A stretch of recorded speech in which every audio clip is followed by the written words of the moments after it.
Hi, we are back. This is another episode of the Autistic Voice Project. Voice stands for validating our identity, culture, and experiences. And I am Matt Lowry, coming to you from Kentucky. And I am Dr. Erin Findlay, coming to you from California. And depending on when you're listening to this will be a part two talking about identity, autistifying your life, scaffolding, and how you can live a healthy artistic life. Yes. Again, we are coming to you from the past. You are listening to this at some point in the future. You may be listening to it immediately after the last episode. It may have been wait, but to give you some sort of place and time, we are recording this before the Cybertrucks gain sentience. So if that is where you are in time, congratulations. I have no idea what that is, but when the Cybertrucks become sentient and Cybertrucks become sentient. Got it. Yeah. Yes. Yeah. This is before that. So No, we are in the past. I kind of hope the Cybertrucks go the way of the Ford Pinto, personally. I mean, they're kind of already on that track. They are, because they are horrendously designed. They fall apart, and they're so tend to. ugly. They are. So I ugly. saw one in a parking lot the other day, and I was like, oh my god, it's even worse in person. Every time I go to the San Francisco airport, there's like some dude bro. I'm assuming it's a dude bro. It might not be, but there's some dude bro who's parked their Tesla, their Cybertruck right near the elevators. It's just like, ugh, not one of those things again.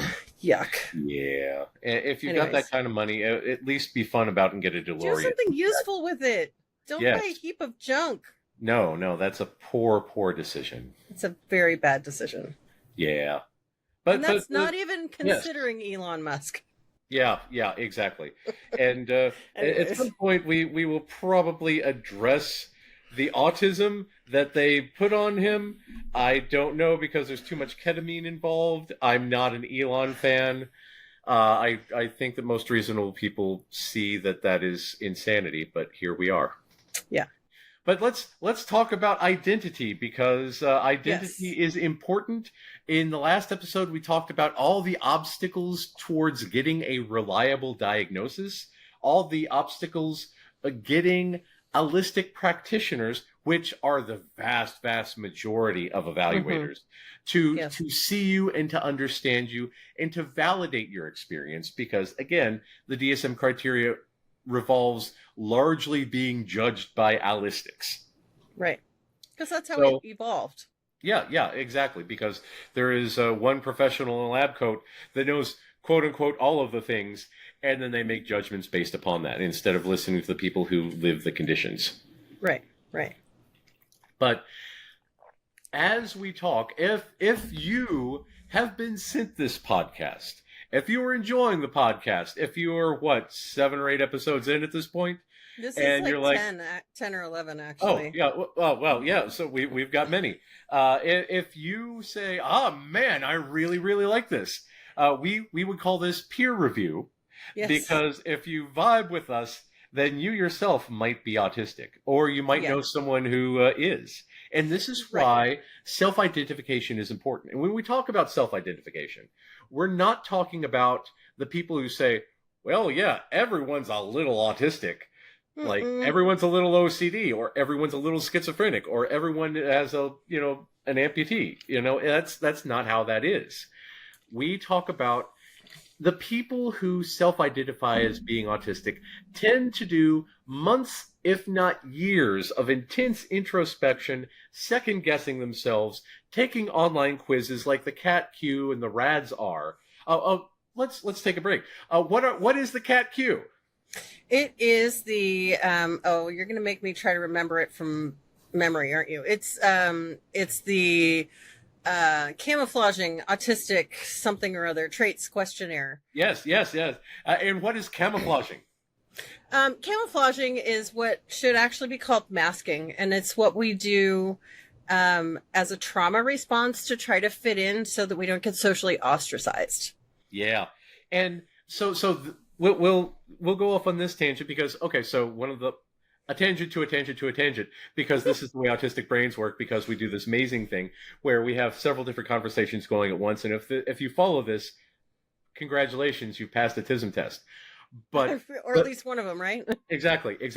So this is a thing about not being able to be identified by an allistic, because lots of people, due to trauma, due to repeated instances of being isolated, due to instances of being told how weird you are, all of these experiences cause you to really, really double down on the hello, yes, good to meet you. I am a human, just as you are. Ha ha ha. I have a good time.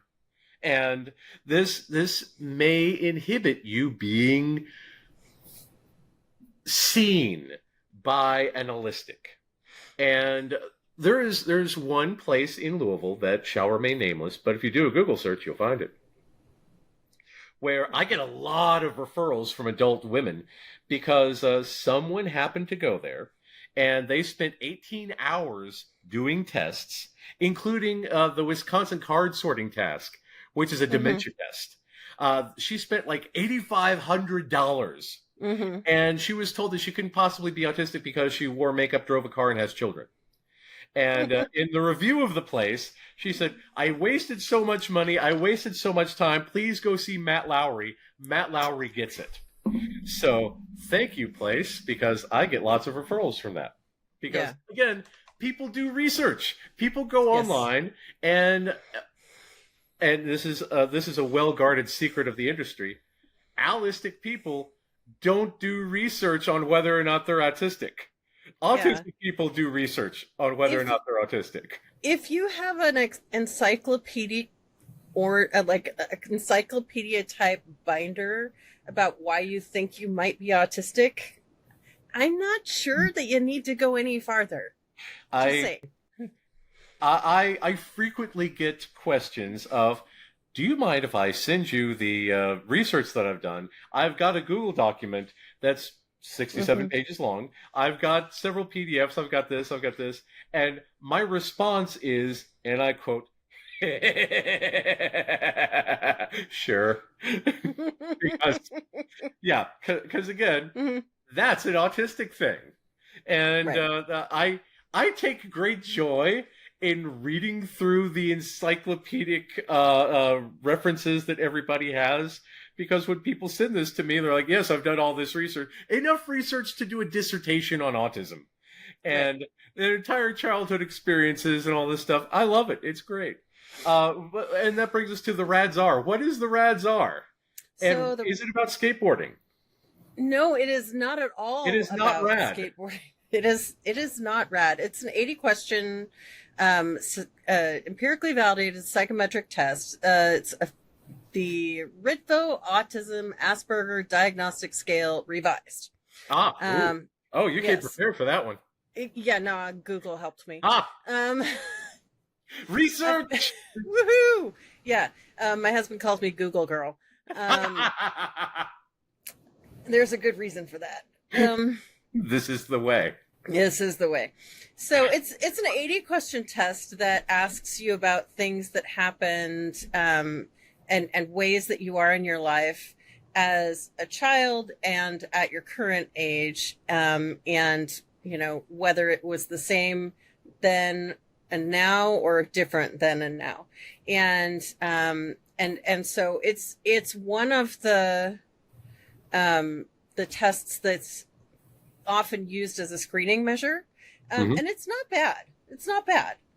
It's not great, and the if you're taking the RAADS-R, and you find yourself saying, "Well, it depends," and you want to like outline this set of circumstances versus that set of circumstances and why none of the questions and none of the answers exactly fit, or if you're reading the questions and you're like, "Okay, I understand every single word in that sentence, but what?" Yeah. Those are common reactions of autistic people to the RAADS-R. I love it. I love it so much. I love it when people say, I was taking the test and I have all of these issues with it. I'm like, no kidding. Yeah, thanks. Yeah, Right. and such a green flag.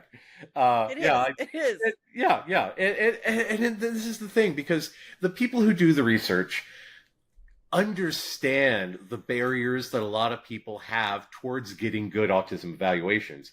So Yes. they prepare in advance for it. Because one Right. of the big problems about so autistic people tend to be bottom up processors and bottom up socializers, which Yes. means that we have the belief that if we come to somebody with a cogent argument, with well documented research and lots of papers leading up to this, a rational person would look at the data and say, oh my, it seems like you've made a cogent argument. I accept your details. This is an excellent piece of work. Have some candy. Right. But in fact, what often happens is assessors, particularly allistic assessors, sorry, allistic assessors, Especially I'm males. sure, I'm sure you're wonderful people, but this is a major failing of allistic assessors Yeah. is they will think that the person's self-report is somehow an exaggeration or biased or somehow something like, yes, there are people who are diagnosis seekers. Like those Yeah. people do exist in the world. And it happens for all diagnoses. But the vast majority of people just want to know what's going on. Right. And so they're coming in with their best hypothesis. So for you, allistic, our lovely allistic assessor listener who is working on being a better assessor, this message is for you. When you receive that encyclopedia from your client talking about why they might be autistic, maybe believe them. Yes. Yes. Maybe And believe them. This is the thing that kills me about it because I frequently say that I attend autism trainings for the same reason Statler and Waldorf go to the Muppet Show, because so you can heckle. Yes, because there are some allistic assessors who who specifically state that that women are unreliable reporters, and even today will take information from the woman's spouse or the woman's parents over her word because she might not be reliable. This happens in the medical field too. Yes. Tremendously, especially around pain. Just for anybody who is woman identified, women's pain and women's medical issues totally fucking ignored by and we're going to be talking about medical self-advocacy in a future episode, which I'm excited about because I have a bone to pick there and we have an awesome guest. But yeah, just if you're woman identified, it's a battle. And that's true whether you're going for an autism assessment or whether you're going for, medical treatment. I frequently, again, how we say that, allistic assessors might miss a lot of this stuff, but if you go to an autistic assessor, it's sort of the difference between going to a cis male gynecologist versus someone who has some ovaries. And because, a cis male gynecologist might say, yeah, I hear periods are rough, take an Advil. Instead of saying, oh, so you feel like your insides are being ripped out, huh? Yeah, I've been there. Yeah, I've had my insides ripped out a few times. So it's the difference between hearing it or reading it in a book versus actual life experience. Yeah, and I just gotta say, if for anybody who does not have a uterus, who thinks that periods just like suck and take an Advil, I really want to encourage you to go watch some of those period simulator videos that are available on YouTube where guys try out period simulators, and you'll see the women like get up to a 10 and they'll be like, oh yeah, this is a rough day at work, but I'm still going to work and I'm still doing, and men are curled up on the ground screaming, right? Yeah. For men, the period becomes an exclamation point. Right, exactly. exactly. Anyways, Yeah. we're digressing. We were talking about Again, amazing. testing, right? Yeah, yes, and this is the thing. This is another thing because one of the criteria for the ADOS, the Autism Diagnostic Observation Schedule, second edition, it is one of the. It is considered by neurotypicals to be the "quote unquote" gold standard of autism testing. Ridiculously flawed in a great many ways that we won't go into today. But one of the things about this is that it asks the evaluator to rank their discomfort with the evaluatee. Mm-hmm. And part of that is because allistics tend to speak in a certain way. I refer to it as Christmas-like conversation, where you have one light and then go down the chord and there's another light, and you go down the chord and there's another light, versus us where we bounce around all over the place and we will come back to it with this tangential speech. And well, but there is a through line, and that's the thing, is that through line does exist. It's not just tangential speech, because there is a central core. It's just not always obvious to the other person. That's the thing, because we can have 3 or 4 through lines going through at the same time that we bounce back and forth to and have a multi-layered, multifaceted conversation because of all the data that we process. All these areas of our brains are lighting up, reminding us of anecdotes, reminding us of funny goose jokes, reminding us of all these things that are somehow on topic that bring a richness to the level of the conversation. Instead of, hi, are you fine? I'm fine. Are you fine? I am also fine. It is Wednesday. Today is Wednesday. It is Wednesday. It is hump day. It is not Friday. Tomorrow is Wednesday. It's Thank just... God it's Friday now. Exactly. And this, when I talk with people, and again, I usually start off with the whole, hi, how are you? I'm fine. Are you fine? I'm fine. Are we fine? Until I say, so tell me about your life. And then they just kind of look around the room puzzled because they weren't prepared for something like that. And I'm like, haha, just kidding. That's a bullshit question. And then we get into real stuff. And then the more people get excited about it, the more off topic we get and the more into the weeds we get. And they start bringing up, oh, yes, like this. Have you seen this? Taylor Swift, blah, blah, blah, blah, all this other stuff. And then I'm like, there's the vibe. There's the vibe. And allistics can't do that because the vibe is not quantified in the DSM. Right. But when you're coming to self-identify, the vibe matters. The vibe, It does. If you have a whole bunch of autistic friends, look in the mirror, my friend. So this is again what we call peer review. Because it's a self-selected group that you're in. When you're in school, did you know that the number one factor in neurotypicals making friendships is commonality of the first letter of their last name? Because they sat next to each other. There's a research study about that. The logic makes sense, except that that's not how friendships work for me, but... Yeah. Right. And again, that's the thing, because allistics will be sat next to each other, and due to proximity, they'll say, ah, yes, we are now friends, blah, blah. But because we have very intense interests, because we tend to be, when unmasked, very intense people, we tend to gravitate towards friends who understand that, who also like the same thing, who have the same intensity, who have the same level of need of, accommodations in a friendship, who are okay with not talking to each other via text for a month, getting together, talking for 12 hours straight, and then not seeing each other for another year. Because, we do things like this.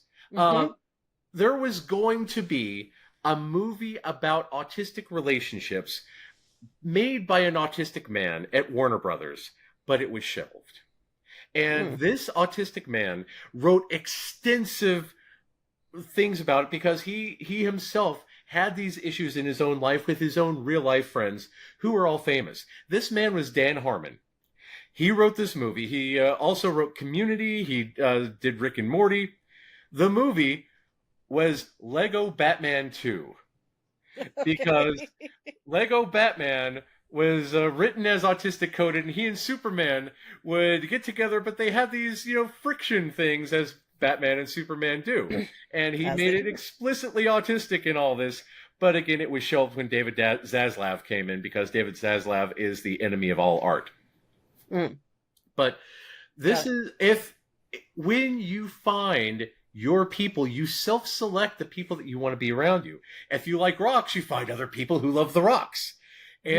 If your kids get along, then you say, "Oh, well, we'll meet up with the parents. Oh, hey, they also have a collection of vintage video games. That's pretty neat. Let's get together for D&D night." And all of these things, you are more likely to find other people that you vibe with. And then when people come in for an evaluation, they say, "I don't know, I feel pretty normal. All of my friends are just like me." It's like, well, here's the fun thing. Here's a memo for your entire friend group. Yeah. And this is why I don't advertise, because, again, as soon as you find one autistic person, all of a sudden the entire friend group, the entire family, the friend group's family, everybody is like, "Hey, Matt picked up on something. You may want to go talk to Matt." It's like watching Professor X go into Cerebro. Yes. Just light up around. Exactly. Hello. And this is the thing, because they, the CDC estimates currently are like 1 in 18 children will be diagnosed with autism. But that doesn't take into account the parents. It doesn't take into account the siblings, the parents' siblings, the cousins, the aunts, the uncles.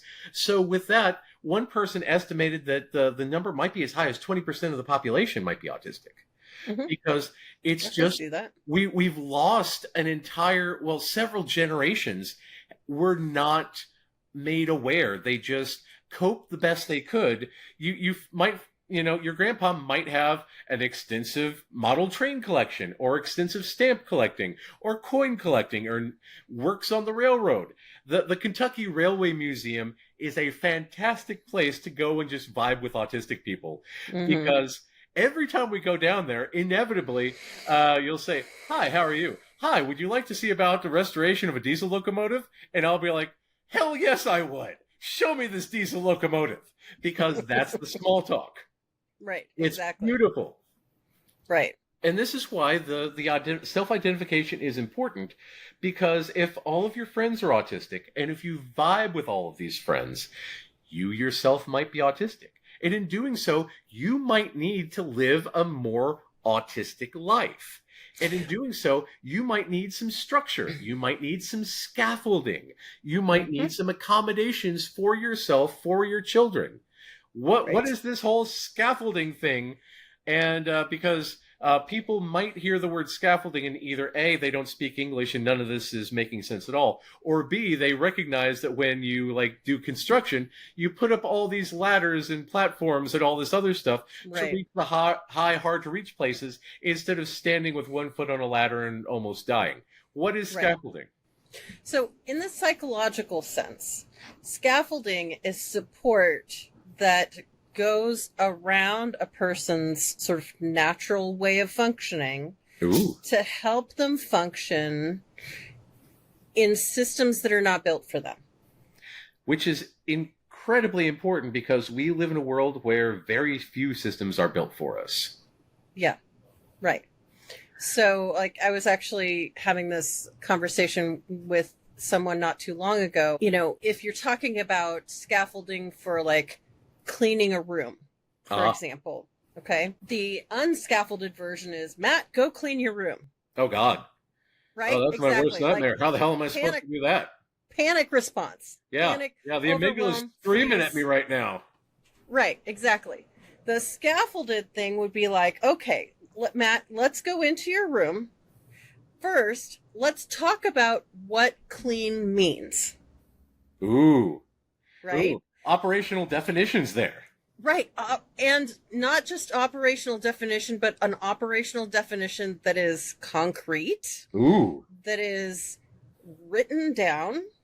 Right? We are very pragmatic people that like consistency in language. Yeah. And better yet, if there's a way to have a photo of the finished product, that's even better. If you don't have a space that's already clean, then don't worry about that part. But if you tell me to clean my room, I don't know if you mean vacuum. I don't know if you mean pick up clutter. I don't know if you mean scrub the walls. I don't know if you mean dust the overhead fan. I don't know if you mean clean the windows with Windex, or if you mean all of the above. I don't know if you mean make the bed. I don't know if you mean change the sheets. So you got to have a definition.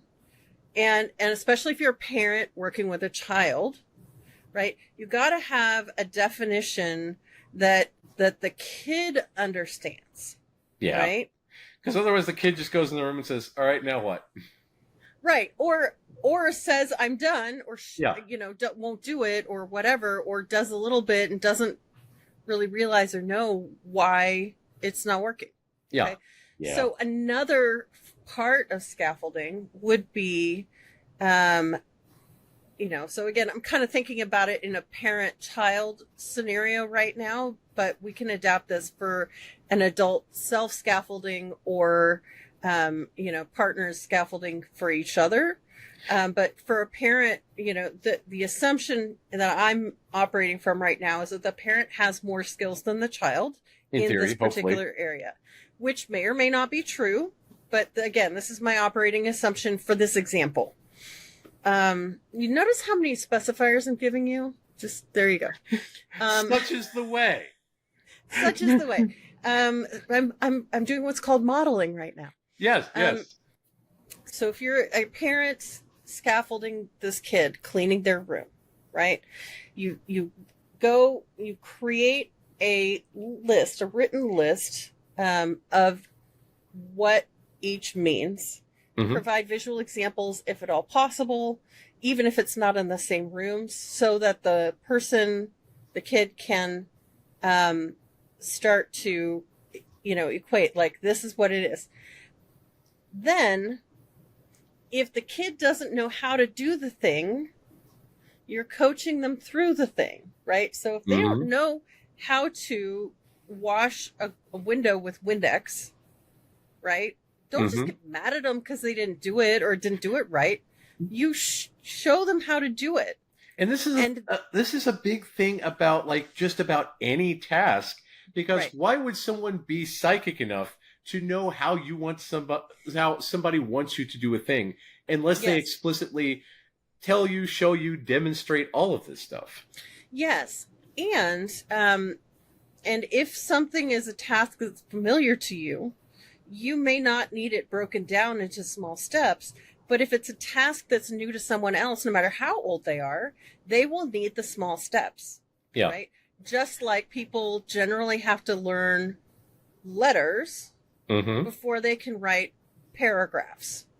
Right? Yeah. So you have to have the components, and you have to help the kid learn what the components are. But here's the thing, like, if there were one thing that I could get into people's heads, it would be this. You doing it for them does not help them remember how to do it.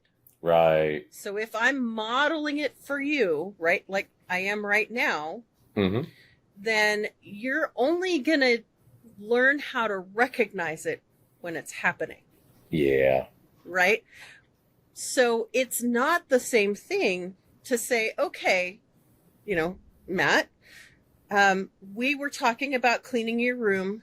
What do you remember about what the steps are for cleaning your room? What do you remember about what done looks like? Yeah. Right? Because then you're inviting Matt's brain or the other person's brain to recall, right? So recognition is one type of memory. Recall is another. And recall is the one that you need to do when you're on your own and you're trying to think of something, right? And this is what you're training your kid to do, is to help them learn how to do this, someday on their own or for themselves, right? Help them practice remembering first. And it is not at all helpful to say, oh, come on, you know how to do that. You just did it yesterday. That is a condemnation, and it will shut a kid down. It'll shut an adult down, because we don't like that. That is bad. Well, it's shaming and ugly. It is. Yeah. You said, so here's what I would do.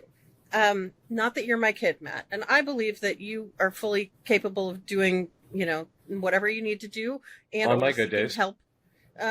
Right. On your good days, there you go. Um, and, when you need help, I know that you also can ask for it. So I trust that about you as a grown up. But if you were my kid, or if you were someone I was teaching how to do this kind of thing, I might say something like, hey, Matt, what do you remember about how do you clean your room? And then zip it. Yeah. Wait, because as autistic people, we got to process through things. We're sifting through. We're like, what do I remember? And if the kid or the other person starts to get worried about, like, well, what if I'm not getting it in the right order? Just like provide some encouragement. It's okay if you get it out of order. Let's start with what you remember, and then we can look at the order and see if it needs to be reordered. And this is a big thing because autistic people process way more data due to our hyperconnected, hyperplastic brains. And Yes. this can result in a data backlog that we call process complexity, where there is way too many details and we get flooded with the details. And this is why autistic people tend to do worse on standardized IQ tests than allistics, because the working memory takes longer to sift through that data, sort out the data, put the data where it needs to be, and act on it. It's the same part that's like, well, it depends. The answer to this test, it depends. Because Yes. in this scenario, nuance A, B, C, D, E. But in that scenario, nuance F, G, H, I, J, K. Yeah. Right? Yeah. Because we're processing and going through the different trees and different situations and stuff. Exactly.